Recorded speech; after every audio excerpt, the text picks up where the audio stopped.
Welcome back to part 2 of fixing my Audi A5. I'm going to be doing the clutch and flywheel.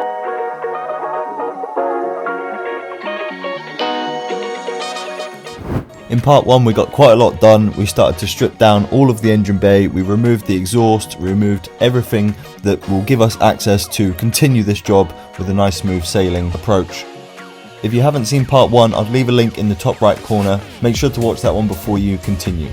If you are enjoying these videos, make sure to leave a like and smash the subscribe button. It really helps the channel out and I'd really appreciate it.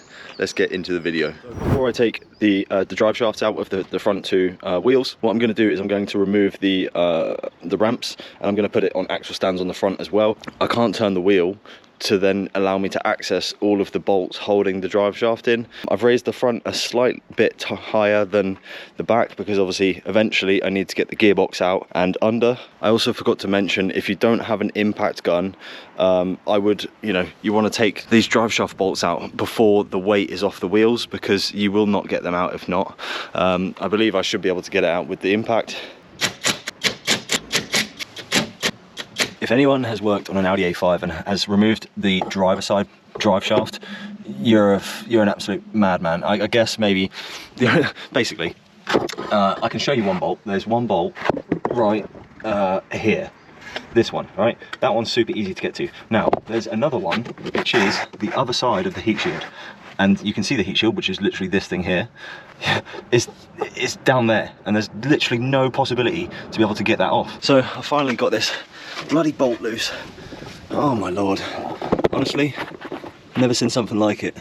So I had to use like a wobbly and a Allen key bit to be able to get it off. But I finally got it off. I'm just unscrewing it now. Oh, there we go. Oh, I've just seen there's another one. Oh no. So after going to see one of my friends, he let me borrow one of these longer Allen key bits, and I've realised that there was a third one holding the shield in, so I've got that out now. To be completely honest with you, I'm going to try and get the third one in, but I might just put two in just to hold it up, because it's such an awkward place to put a bolt. Realistically that could probably be held on with two, so yeah, I'm thinking I might put two back in eventually when we put it all back together. But now hopefully we should be able to get the drive shaft out.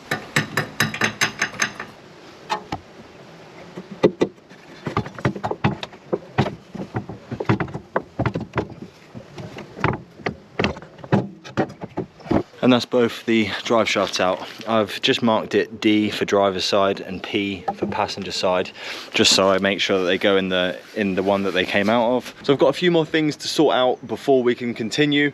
One of them is the battery. When I first moved the car into this location, I left the handbrake on because I didn't want the wheels to move.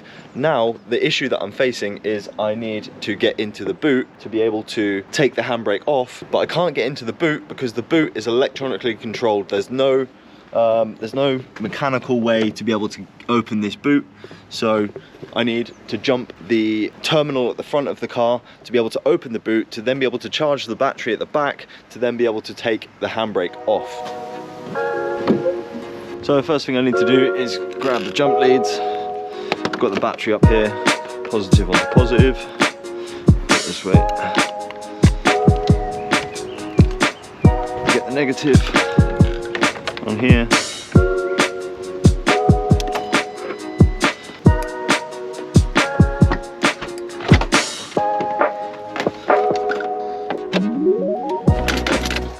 So there we go, we have the rear brakes are off. There we go, lovely jubbly. So with the handbrake now undone, I can now go underneath and start taking off the bolts from the prop shaft. So you've just got to remove this heat shield here, and then you have one more heat shield on the prop itself. And then I'm just drawing a line on the prop shaft to make sure that when I put it back in, it goes exactly the same place as when it came out. And then you can begin to remove all of the screws which hold the prop into the differential. As you can see, I've got my sister outside. She's putting her foot on the brake when I say so, and then taking her foot off the brake so I can rotate the prop and be able to reach the other screws.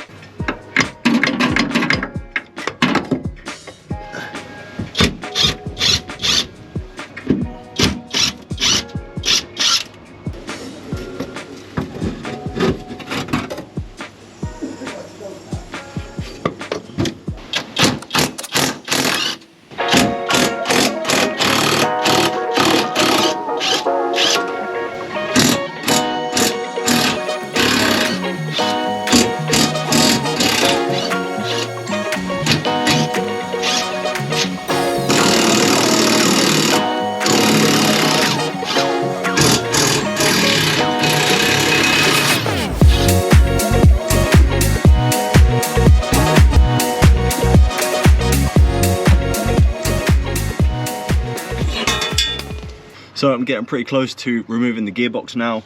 All I really need to do now, the cross brace is off. All I need to do is drop the steering rack, which I'll probably do tomorrow because I'm probably going to drop the gearbox tomorrow. I need to take the little whatever they are screws out of here, which is on the flywheel inside of here. So there's, I believe there's 6. There's one up here, and I just need to obviously turn the engine over so I can reach all of those.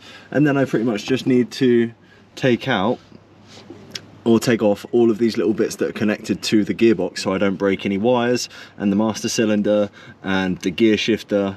And then, you know, ultimately I can drop the gearbox mount and be able to drop the gearbox, and then hopefully we can get a new clutch in.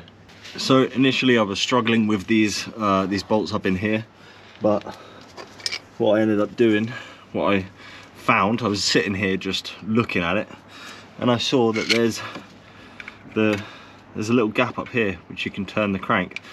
So I got my socket up on there, got my spanner up there, and simply just started undoing them. And then I can also rotate the crank inside of here as well, using this same bit to be able to undo 6 bolts holding the clutch module in. Putting a screwdriver up into the crank, which acts as a counter hold, then allows you to be able to undo all of the screws which hold flywheel to the crankshaft. So after a long night last night of getting off all of the little intricate bits off of the gearbox, making sure all of the wires are disconnected, making sure the shifter connectors are disconnected, everything is disconnected from the gearbox, I just spent literally all last night trying to get one bolt out, which is the starter motor bolt, this one right here. Basically what you've got to normally do is you've got to remove the steering rack. I've tried with the impact, I've tried with the breaker bar, I've tried with absolutely everything that I could possibly try, and the bolts will not come out. I think the bolts are seized into the rack itself, so there's no chance that I'm getting them out, unfortunately. So what I ended up doing to get that last starter motor bolt was using a ratchet spanner, pushing it up in between the lines to the steering rack, and then just be forcing it out, because it's not a tight bolt anyway. But basically, you know, I cut down my 16mm socket, and I cut down another 16mm socket, and I just physically could not get it off. It's just such a tight place to be.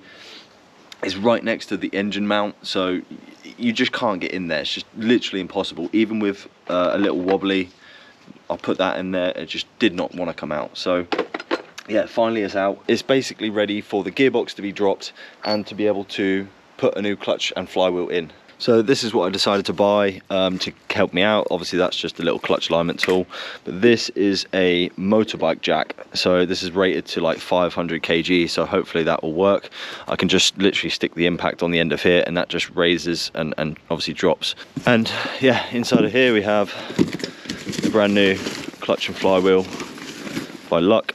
I just thought, my mate said basically either Luck or Sash, I believe you call it Sash. That's the only 2 real clutch and flywheels you want to buy. So yeah, here we are. Let's get this out and try and get the gearbox out. So what I've had to do is lower the axle stands, because this jack right here won't actually go high enough to be able to like sit on the gearbox. So yeah, so I've lowered the car all the way around.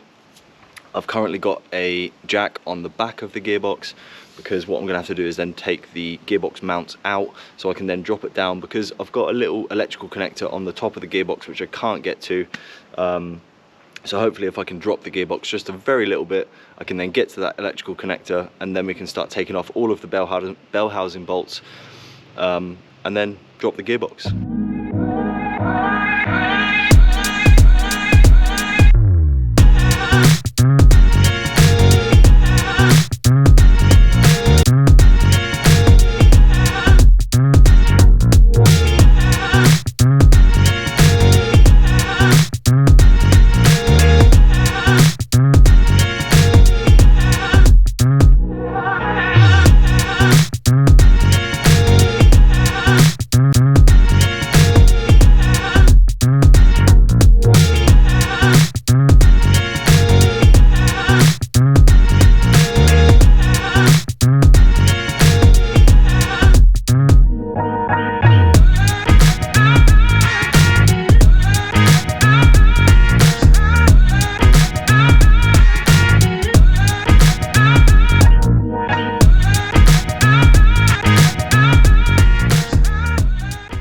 There we go. So the gearbox is now on the mount. I'm gonna obviously bring that down in just a moment.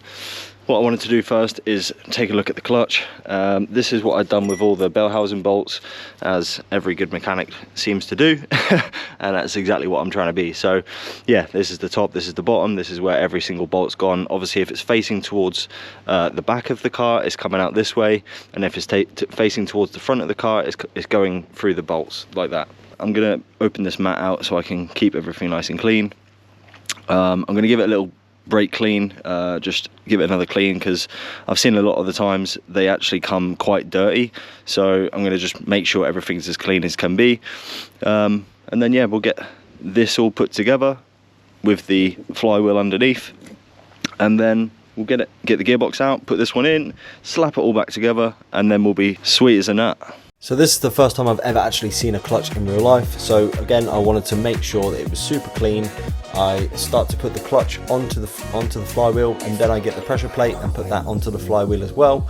And then you want to start to hand tighten all of the screws all the way around in a star pattern to make sure that you're getting equal coverage and making sure that it's seating properly. The clutch screws are torqued down to 22 Newton meters plus 90 degrees. I had to hold the clutch with my knees so I could get that extra 90 degrees, because if not, the clutch was just spinning on the floor. Once I tightened all the screws, it was then ready to take the old clutch out of the gearbox and put the new one in.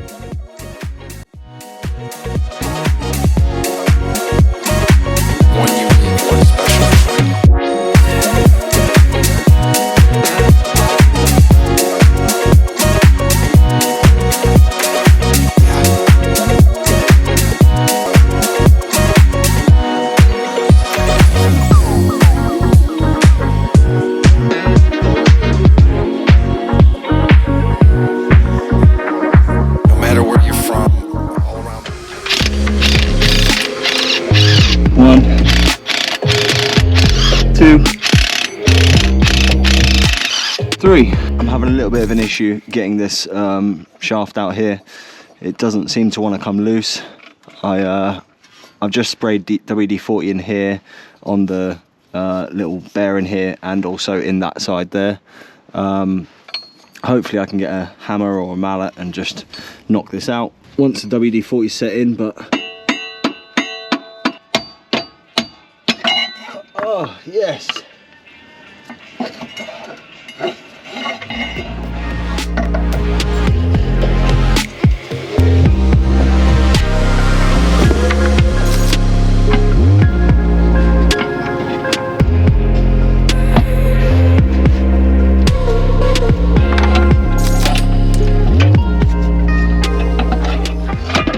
Finally, after all of that struggling, the old clutch is out and the new clutch is ready to go in. I'm going to pull this one apart after I've got that gearbox back in, just because I want to have a look at it, but I can't do it right now. I need to get this gearbox back in, so let's get this clutch in, and yeah, we'll start getting this gearbox back in.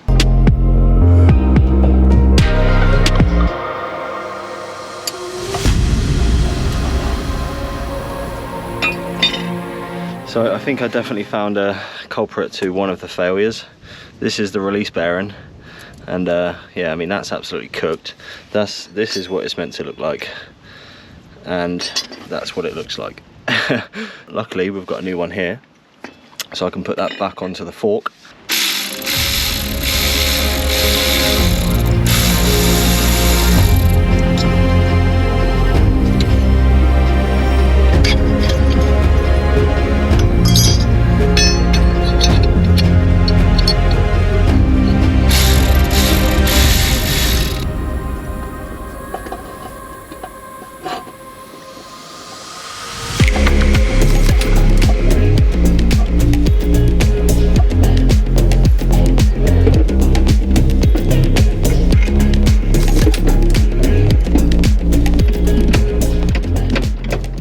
So I've just cleaned up the shaft, I've just made it nice and clean. Oh, there's a little bit of dirt there. But yeah, it's relatively clean, as much as I can get it. I've actually just put a little bit of anti-seize compound on the end of here because it was really hard to get out. So I'm just, yeah, covered that with a bit of anti-seize all the way around. And yeah, let's get that back in.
So after a few hours of me struggling trying to get the gearbox mounted back to the engine, I finally got it mounted back together with a little bit of help from one of my mates, Mark. Thank you very much. The reason that I couldn't get it mounted back together was because the starter motor was actually slightly wedged into the engine. Basically, it's meant to be nice and free, but it was actually wedged from when I pushed the gearbox to obviously mount it to the engine. So all we really had to do, and that's something that I just didn't know, you know, could happen because I didn't realize the starter was so sort of wobbly.